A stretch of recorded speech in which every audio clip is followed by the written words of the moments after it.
Show shooting. ये खौफनाक और सच्ची घटना मुंबई की है। मुंबई फिल्म और टीवी इंडस्ट्री का देवता है। यहाँ हर रोज सैकड़ों फिल्म्स और सीरियल्स की शूटिंग चलती है। रोज हजारों एक्टर्स काम मांगने सड़कों पर उतरते हैं। किसी का करियर बनता है तो किसी की जिंदगी बर्बाद हो जाती है। शनाया भी ऐसी ही एक एक्ट्रेस थी जिसने मुंबई में रहकर खून पसीना एक किया और आज वो टीवी इंडस्ट्री की क्वीन है। आज हालात ऐसे हैं, शनाया शो में ना हो तो शो का टीआरपी ही नहीं बढ़ता। इसीलिए काम देने के लिए शनाया के घर के सामने प्रोड्यूसर्स की लाइन लग जाती है। लाइन तो लगनी ही थी। शनाया बेहद खूबसूरत थी और साथ ही साथ बेहद टैलेंटेड भी। शुरू में उसे तकलीफ हुई, लेकिन बाद में जो ग्रैंड सक्सेस मिला उसने उसे सब कुछ दे दिया। सक्सेस की वजह से शनाया बहुत ही घमंडी हो गई थी। अब इतने सक्सेस के बाद घमंड तो बनता है। शनाया जिस सेट पर जाती, उस सेट पर उसके घमंड के किस्से न सुनाए जाएं, ऐसा तो हो ही नहीं सकता। स्पॉट, स्पॉट, चाय लेकर आओ। अभी लाया मैम। स्पॉट ने चाय बनाई और चाय में 2 चम्मच शक्कर घोलने लगा। तभी स्पॉट इंचार्ज आया। ये चाय शनाया मैम की है ना? हाँ, क्या बात है? फेंक इसे, अभी की अभी फेंक और दूसरी चाय बना। पर बात क्या है? मैं कह रहा हूँ ना फेंक। शूटिंग बंद करना है क्या? अपना चेहरा जलवाना है क्या? शनाया मैम के चाय में सिर्फ आधा चम्मच शक्कर गिरती है, समझा? स्पॉट ने फौरन चाय फेंक दी और दूसरी चाय बनाकर उसने आधा चम्मच चीनी डाली। मैम का गुस्सा इतना डेंजर है? तू नया है अभी। ये बात 2 साल पहले की है। इसी प्रोडक्शन की एक सीरियल चल रही थी। शूटिंग होल्ड करो, मुझे चाय पीनी है। अभी लाया मैम। स्पॉट चाय लेकर आया और शनाया चाय पीने लगी। पहला घूंट पीते ही उसने चाय से भरा हुआ कप स्पॉट के चेहरे पर फेंक दिया। स्पॉट का चेहरा जल गया। चाय में शक्कर की दुकान खोल दी क्या? इडियट! पता नहीं चाय के कप में सिर्फ आधा चम्मच शक्कर गिरती है। मोटी हो गई तो सॉस के रोल करती फिरूंगी। निकल यहाँ से और दोबारा अपनी शक्ल न दिखाना मुझे। बेचारे का पूरा चेहरा जल गया होगा। तो तू चेहरे की बात कर रहा है? रात को उसे ही जलाना पड़ा। मतलब? वो स्पॉट सबके सामने हुई बेइज्जती बर्दाश्त ना कर पाया। उसने जहर खाकर खुदकुशी कर ली। ये बात बाहर ना जाए इसलिए प्रोडक्शन ने उसी रात उसका अंतिम संस्कार कर दिया। इसलिए कहता हूँ संभल के रहियो। पैकअप हो गया और शनाया अपनी कार में बैठ गई। मलिक, गाड़ी राजवीर साहब के बंगले पर ले चलो। राजवीर शनाया का बॉयफ्रेंड था। जल्द ही दोनों शादी करने वाले थे। शनाया ने राजवीर के साथ प्राइवेट टाइम बिताया और रात के 12 बज गए। बच्चा, अब मैं निकलती हूँ। स्वीटहार्ट, हम कल मॉरिशस घूमने जा रहे हैं। 2 बजे की फ्लाइट है। व्हाट? बेबी बताना चाहिए ना, कल शूटिंग है। एपिसोड बैंक भी नहीं है ज्यादा। मैं कैसे आ सकती हूँ? वो तुम देख लो। जाना तो फाइनल है। ठीक है, मैं आज रात यहीं रुकती हूँ। सुबह 4 बजे की शिफ्ट लगाकर 12 बजे तक शूटिंग करूंगी और फिर हम दोनों निकल जाएंगे। ओके? फिर क्या, शनाया ने प्रोड्यूसर को कॉल करके बता दिया और वो राजवीर के पास रुक गई। सुबह 4 बजे की शिफ्ट थी। शनाया सेट पर पहुंची तो कोई पहुंचा नहीं था। कहा था मैंने 12 बजे पैकअप करना है, फिर भी कोई नहीं आया।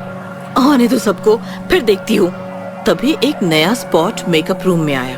मैम, आपके लिए कुछ लाऊं? नए ज्वाइन हुए हो? हाँ, नाम है बिरजू। कोठारी सर ने बताया 4 बजे की शिफ्ट है तो मैं 3 बजे ही पहुंच गया था। ठीक है, चाय लेकर आओ। बिरजू निकल गया और थोड़ी देर बाद चाय लेकर आया। जैसे ही शनाया ने पहला घूंट पिया, चाय बेहद मीठी थी। उसने झट से चाय का कप बिरजू के चेहरे पर फेंक दिया और नजरें उठाकर बिरजू की तरफ देखा तो उसकी सांसें ही रुक गई। बिरजू का चेहरा ही नहीं, उसका पूरा शरीर जला हुआ था। पूरा शरीर हरे और नीले रंग का था। बिरजू इंसान नहीं, एक भयानक भूत था। भूत नहीं, बिरजू। वही बिरजू जिसके मुंह पर 2 साल पहले तुमने चाय फेंकी थी। सबके सामने बेइज्जती करके जिसे जहर खाने पर मजबूर किया था। घमंडी औरत, मैं तुम्हें छोड़ूंगा नहीं। ये सुनकर शनाया और ज्यादा डर गई और इधर उधर भागने लगी। दरवाजा पीटने लगी, लेकिन दरवाजा तो बाहर से बंद था। बचाओ, बचाओ, हेल्प, कोई है, प्लीज हेल्प। कोई नहीं है, सबको आने में कम से कम आधा घंटा लगेगा, तब तक मैं तुम्हें निपटा दूंगा। ये सुनकर शनाया बिरजू के सामने गिड़गिड़ाने लगी। प्लीज प्लीज मुझे छोड़ दो, मैं अपनी गलती मानती हूँ। तुम जो कहोगे वो मैं करने के लिए तैयार हूँ, पर प्लीज मुझे छोड़ दो, मुझे जाने दो। अगर ऐसा है तो मुझे मेरा वो शरीर लौटा दे जो तुम लोगों ने सुनसान रात में जलाया था। मेरी जान मुझे वापस लौटा दे। ये इम्पॉसिबल है, तुम कुछ और मांगो। अगर ऐसा है तो मुझे और कुछ नहीं चाहिए, मुझे बस तुम्हारी जान चाहिए। ऐसा कहकर बिरजू ने झट से शनाया की गर्दन दबोच ली और जहर की बोतल निकाली। बोतल देखकर शनाया डर गई और छटपटाने लगी, लेकिन बिरजू के सामने उसका बस नहीं चला। बिरजू ने उसका मुंह खोलकर बोतल उसके मुंह में उल्टी कर दी। थोड़ी देर बाद पूरा का पूरा जहर शनाया के पेट में चला गया और वो तड़प तड़प कर मर गई। आधे घंटे बाद सेट पर बाकी लोग आने लगे। डायरेक्टर स्क्रिप्ट समझाने जैसे ही शनाया के रूम में गया, शनाया की लाश जहर से हरी नीली होकर पड़ी थी। लाश देखकर डायरेक्टर के होश उड़ गए। वो काफी देर वहीं खड़ा रहा और फिर बोला, उस बिरजू स्पॉट वाले को जब हमने जलाया था, उसका बॉडी भी ऐसे ही हरा और नीला हो गया था। अब मैडम का बॉडी भी ठीक वैसे ही, मतलब। तभी बिरजू के भूत ने पीछे से आकर डायरेक्टर का गला दबाया। मतलब बिरजू इज बैक। अब बिरजू किसी को नहीं छोड़ेगा। हाँ, जो बिरजू को शमशान पहुंचाया, बिरजू उन सबको मारेगा। अंग्रेजी चुड़ैल। ये कहानी है इंग्लैंड के लंदन शहर के नजदीक बसे हुए छोटे से गांव पैरीपोना की। पैरीपोना घने जंगल और पहाड़ों से घिरा हुआ एक खूबसूरत गांव था। जैसे ही विदेशी लोग हिंदुस्तान घूमने आते हैं, ठीक वैसे ही हिंदुस्तानी लोग भी विदेश घूमने जाते हैं। ऐसे ही कुछ दोस्त लंदन देखने पहली बार इंग्लैंड गए। उनमें राजू भी था। ऊंचे ऊंचे पहाड़ों पर घूमना और घने जंगलों में रात भर जानवरों की तरह घूमना राजू को काफी पसंद था। 15 दिन राजू दोस्तों के साथ लंदन घूमता रहा। उन्होंने एक गाइड लिया था, वो उन्हें शहर की जानकारी दे रहा था। 15 दिन बाद ही राजू लंदन घूमकर बोर हो गया। यार माधव, मैं बोर हो गया हूँ यार। चलो ना पहाड़ों और जंगलों में चलते हैं, तूफानी करते हैं, मजा आएगा। मैंने तो एक गांव भी सर्च किया है, ज्यादा दूर नहीं है पैरीपोना। पैरीपोना का नाम सुनते ही अंग्रेज गाइड डर गया। नो नो, पैरीपोना नो। अभी से क्या हो गया यार? ये हमें पैरीपोना नहीं घुमाएगा? नहीं यार, इसने तो पहले ही बता दिया था, ये शहर के बाहर नहीं जाएगा, और पैरीपोना तो बिल्कुल भी नहीं। ऐसा क्या है पैरीपोना में? पहाड़ और जंगल के बीच बसा खूबसूरत सा गांव तो है। इसे छोड़, तुम लोग तो आओगे ना? नहीं यार, अब तक बस शहर घूमे हैं। इस शहर को मुंह लगाना अभी बाकी है, तू समझ रहा है ना? पैरीपोना के प्रति राजू के मन में और ज्यादा आकर्षण बढ़ गया और वो अकेला ही ट्रेन में बैठकर निकल गया। जब वो निकला तब शाम थी। पैरीपोना पहुंचा तो काफी रात हो चुकी थी। चारों ओर काले काले पहाड़ और घने घने जंगल और बीच में बसा पैरीपोना। ये देखकर राजू का दिल खुश हो गया। चलो मजा आने वाला है। अभी गांव घूमना ठीक नहीं, लोग खाना खाकर आराम कर रहे होंगे। रात भर जंगल पहाड़ों पर टूट पड़ता हूँ, सुबह सुबह गांव लौट जाऊंगा। राजू ने टॉर्च निकाला और जंगल घूमने लगा। जंगल में खूंखार जंगली जानवर थे, लेकिन राजू को आदत थी अपने आप को बचाता हुआ वो जंगल काट कर पहाड़ की नोक पर पहुंच गया। राजू को काफी प्यास लगी थी, उसके पास पानी भी नहीं बचा था। थक गया। ये पहाड़ कुछ ज्यादा ही टफ है, यहाँ कहीं पानी मिलता तो अच्छा होता। ऐसा कहकर राजू टॉर्च घुमाने लगा कि अचानक अंधेरे में बैठी एक बुढ़िया फोकस हुई और राजू डर गया। कौन है? कौन है वहाँ? डोंट वरी, मैं सानिटा हूँ, यही पहाड़ पर रहती हूँ। तुम्हें पानी चाहिए ना? पानी का नाम सुनकर राजू भागता हुआ बुढ़िया के पास गया और उससे पानी लेकर पी गया।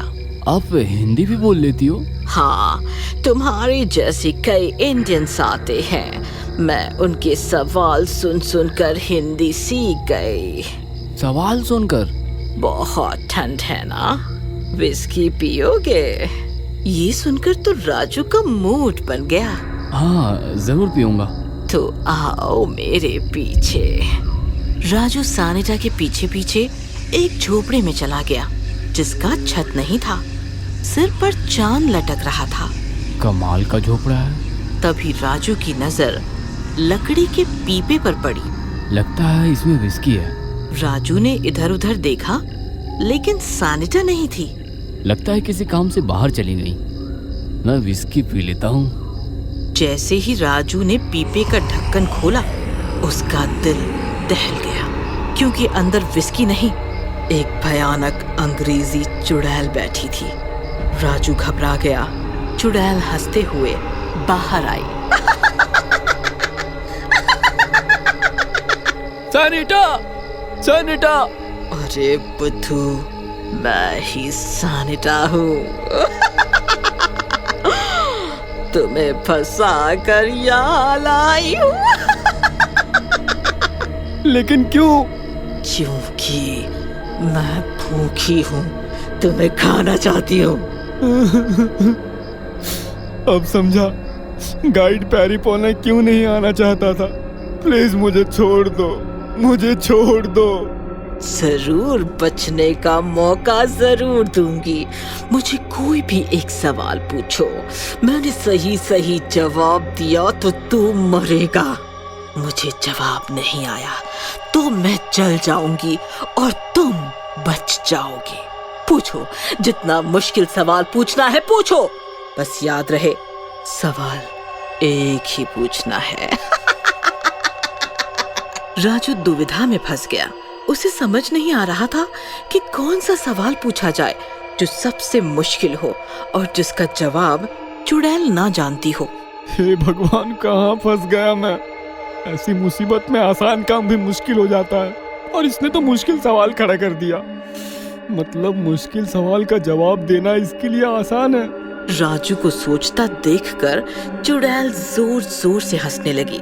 उसके हंसने की भयानक आवाज पहाड़ों में गूंजने लगी, जिससे पहाड़ थरथरा उठे। क्या हुआ?